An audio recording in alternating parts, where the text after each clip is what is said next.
HQ, presented by Geico. Our college football experts, dozens of them, ranking the top coaches in the now 18-team Big Ten. Oregon, Washington, USC, UCLA joining. Ryan Day is back on top with Jim Harbaugh going to the NFL. Oregon's Dan Lanning, number 2, followed by Lincoln Riley at USC. So let's get into it. We've got Brady Quinn here, and we have one of the voters, Tom Fornelli, there. Brady, let's start at the top with Ryan Day. Obviously, all kinds of, pressure is on Ryan Day this season. Is the seat hot? I don't know. Is it? You tell me. I mean, what would have to happen this season for him to be fired?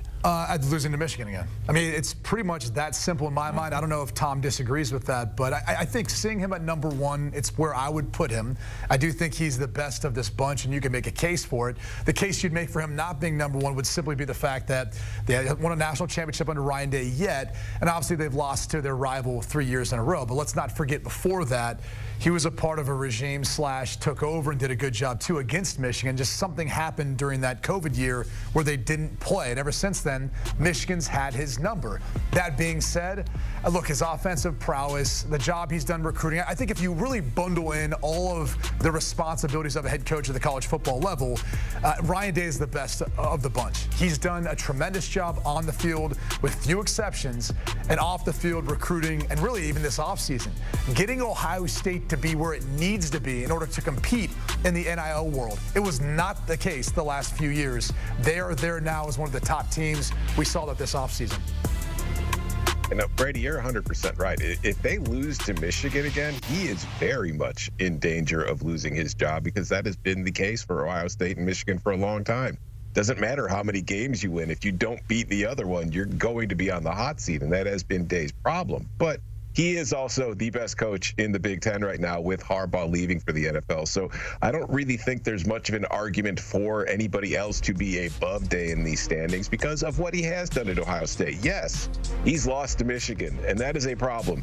But he kills everybody else in the league and has been doing it for 5 years now. And that's the one thing, going back to the Urban Meyer era, yeah, the Buckeyes won a national title under Urban Meyer, but there were too many times during the season when Meyer was in charge where they'd have letdown games against teams they shouldn't even have been fooling around with. You do not see that from Ryan Day's Ohio State teams. They are showing up every week, and they've been beaten a few times, but you never have to question the commitment and the consistency with these teams. Ryan Day coming in at number 1, and number 2 and 3, we have Dan Lanning with Oregon, Lincoln Riley with USC here, both new to this conference. Dan Lanning, 22-5, his record at Oregon, but then you have Lincoln Riley, who's been to the college football playoff 3 times. He's produced 3 Heisman winners. He has 3 number 1 overall picks here.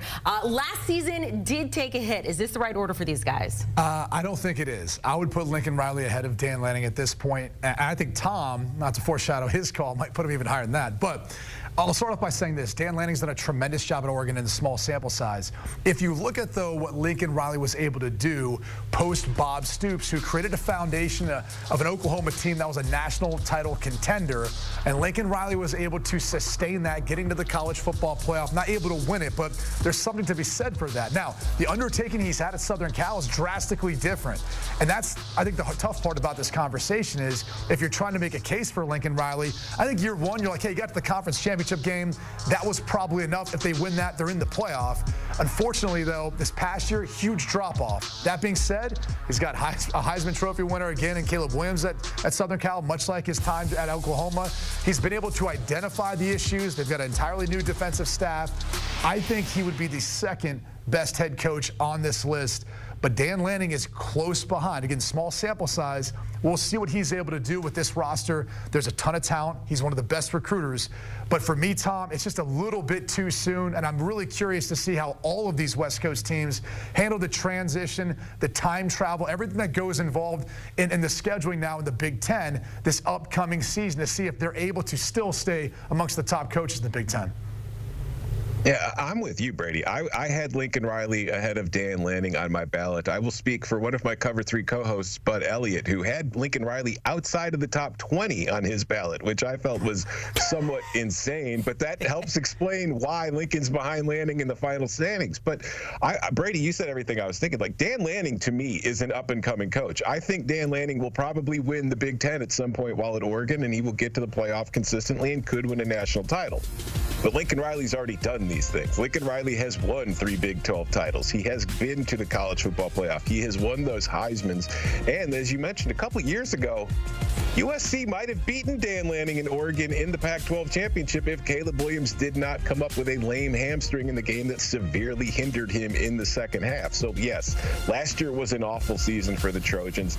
I think that was more of an outlier than anything. I don't think they're going to come into the Big Ten and win the league this year, but I think Lincoln Riley and the Trojans are much better than they've been getting credit for in recent months, and I think that he should be ahead of Lanning in these rankings right now. If you could combine Lincoln Riley with Kirk Ferentz, damn, you'd have a great program. Yes, you would. Oh, yes, Kirk you would, Ferentz Chris. coming in at number 6 on this list. And if I remember right, Tom, about a year ago, you predicted Kirk Ferentz's Iowa offense to average, what, about 50 points per game last season? You were a little bit short on that. I think my bold prediction was they would score 31 points per game. Sometimes you swing and miss, but I still stand by it because when it comes to Kirk Ferentz and the Hawkeyes, listen, the reason he's so high on this list is the consistency. It's the long-term results. He's been there forever, and you know exactly what you're going to get. We have seen plenty of coaches have great seasons and flame out. Kirk Ferentz doesn't flame out. The bad Iowa season is typically 8-5. Yeah, it could be ugly. It might not be fun to watch all the time,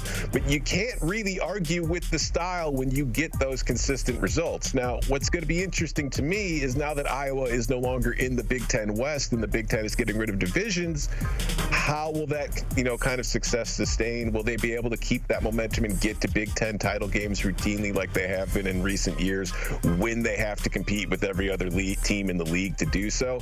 I'm a bit skeptical, but I'm also optimistic that while they're probably not going to score 31 points per game this season, they might score 24. And no more Deacon Still Hill. taking the under on everything. Cade McNamara's back, Brady. He is back. Stay healthy. And the ceiling for Iowa is what?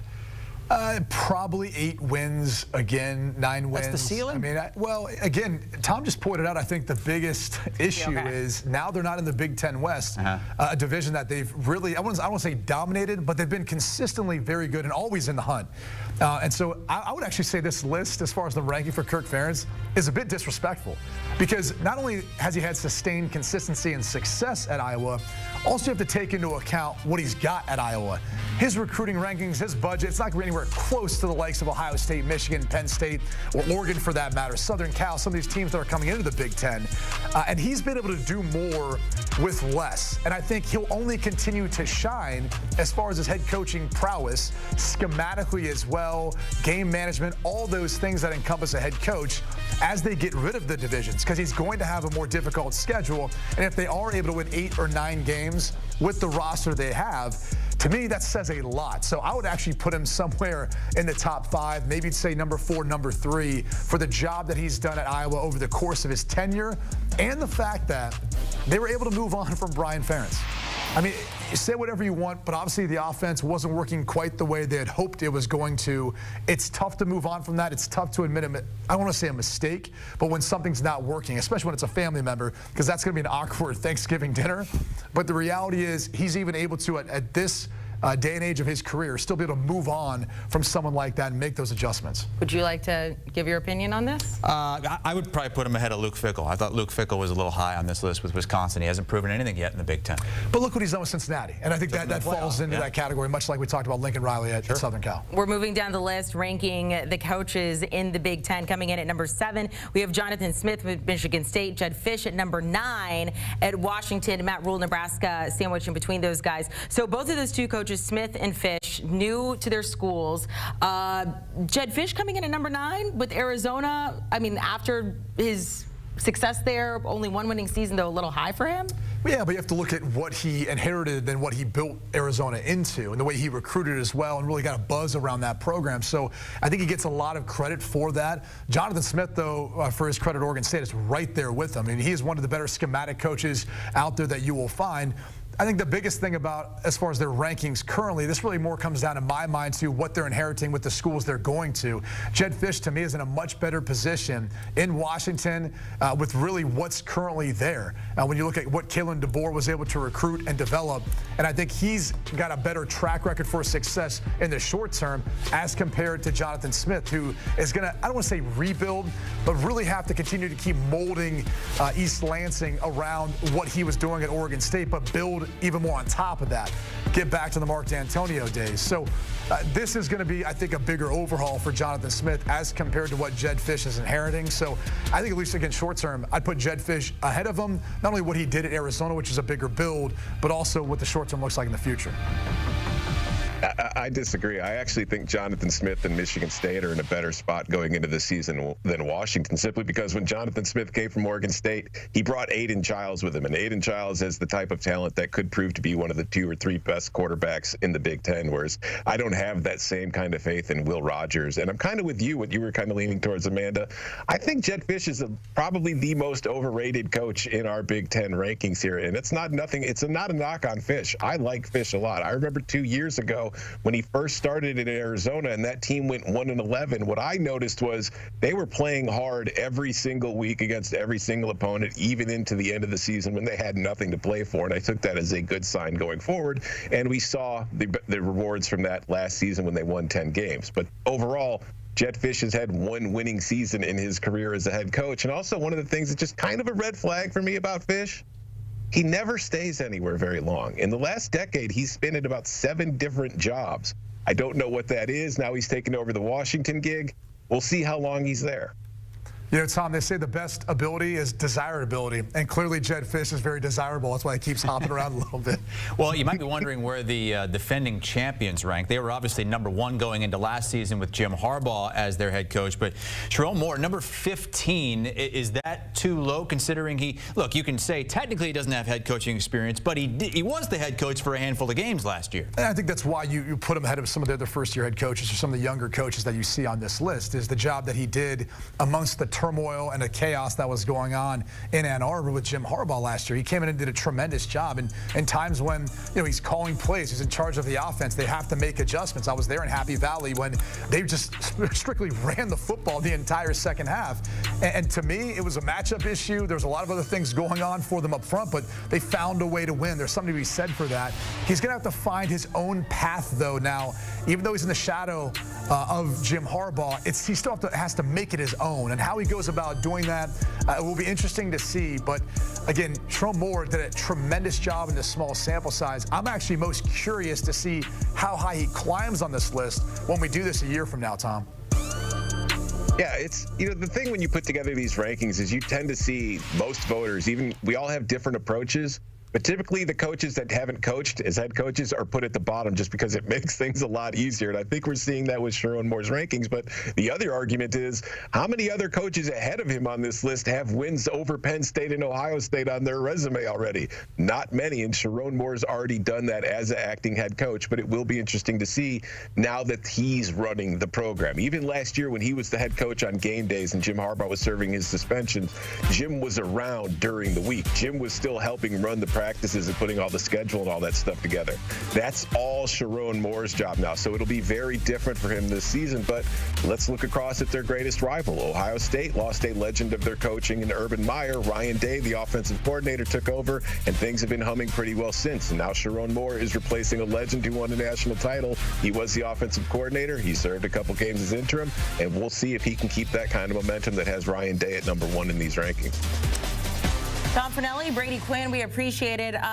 Tom, you guys really get into it on the Cover 3 podcast. I know you guys are going through the conference realignment. As we promo the Cover 3 podcast, let me ask you this. Who's had the hottest takes recently? I would go with Bud, just because Bud's really been into trolling Miami a lot lately. It's been working very well for him, so I think he enjoys the interaction. So he's been throwing some stuff out there. Getting you ready for the college football season. A lot going on right now. Cover 3 podcast.